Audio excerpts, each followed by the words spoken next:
Nice to meet you, Stéphanie Rivoal, for the second edition of Day One in Monaco. Yes. Welcome. Thank you very much for having me. Could you explain us the meaning of your speech on stage about the next summit? Yes, I'm an ambassador. Yeah. I work for the Ministry of Foreign Affairs, and I'm the General Secretary of the upcoming Africa-France Summit. In June 2020. June 2020 in Bordeaux, a city you may know, and we're going to talk about sustainable cities, which is one of the Sustainable Development Goals. It's also the theme that the President of France gave to this summit. We're inviting the entire continent. So Northern Africa, Southern and Western and Eastern Africa to join us for 3 days to talk about how we can make our cities and territories more sustainable. Okay, can you explain more about the program of these 3 days? 3 days, yeah. So we want everyone to be together. We want this to be very inclusive and participatory. So we want to have the business.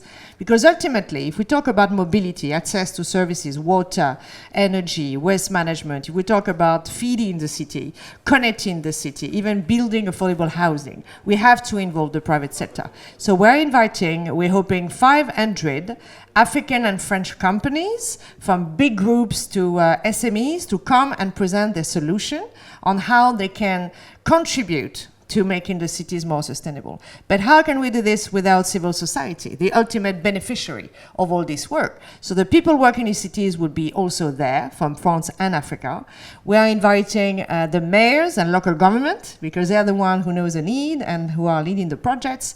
And of course, the head of state and the ministers will be there. But it's not going to be any side event in a format where you have the head of state in the center and everyone is discussing on the side. There's no side. I'm banning the word side from the entire thing. It's all together. So for 3 days, we'll be in a big hall. It's a massive hall. There's a trade fair. It's a public. It will be open to the public on Saturday for everyone. In Bordeaux? In Bordeaux. In Bordeaux. In Bordeaux, the 4th, 5th, and 6th of June. The 4th and 5th would be for professional visitors and the general public on the Saturday on the 6th. And there is a little surprise for you right in the middle. Ah! There is a football match in the middle of the summit. No. We want to talk about sport. It's my birthday, you know? Is it? Yeah. Well, that's my gift to you. You like football? Yeah. I love players. I can take you backstage and let's see how this one perfect. pans out.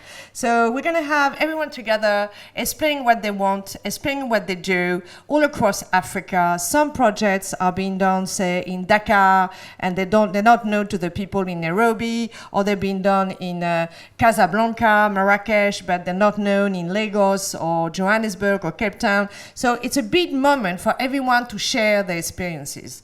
You know, in Africa, in the world, urbanization is going very fast. Yeah. Lagos, how many inhabitants in Lagos, in your opinion? How many people live in Lagos, in Nigeria? On top of your head. 10, 20 million? Over 20 million people. 22 million people in one city. 22 million. So you can imagine how congested it can be, how the issues are about access to water and electricity and moving around, access to a house is not possible. So we're going to talk about these issues, but on a very practical level. We want to see what you can do now, not discuss on a theoretical level, but what it is you can do for the people living in cities in Africa and in France. We need to inspire, especially the finance and the industry to invest in very relevant. So the finance people are there. We're inviting the that's the purpose, no? That's the main purpose of this. Otherwise, it's going to be about talking about projects you can't pay for, you cannot afford. So we're going to have the private banks, the foundations, the investors, business angel, venture capitalists, and the development banks from everywhere in the world. Normally, you know, in this type of event, you come with the money and you say, okay, I'm putting this amount of money on the table. But nobody knows what you're going to do with the money.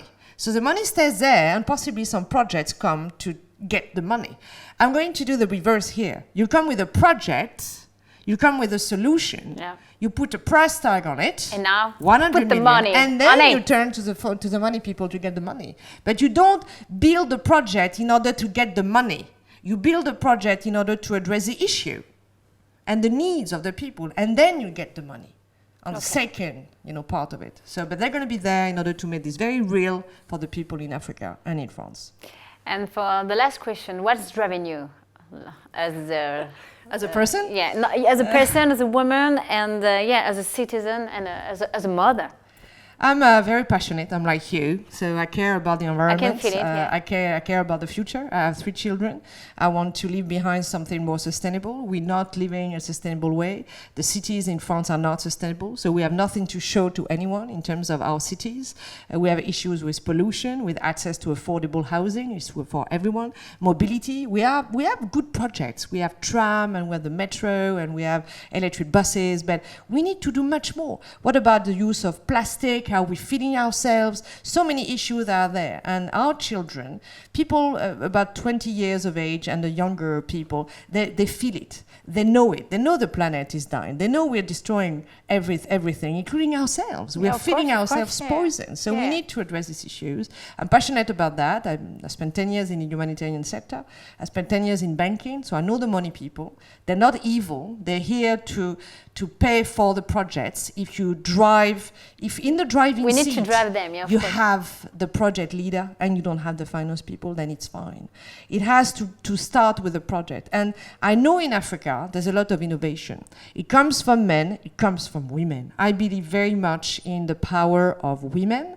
I think in Africa, they are yet to be fully empowered. Mm-hmm. I lived in countries like Sudan or Uganda where not all women are actually working and producing value for their societies. So we need to help them. They are our sisters. We're sisters. They are our sisters. We need to show them that they can do so much more if you let them.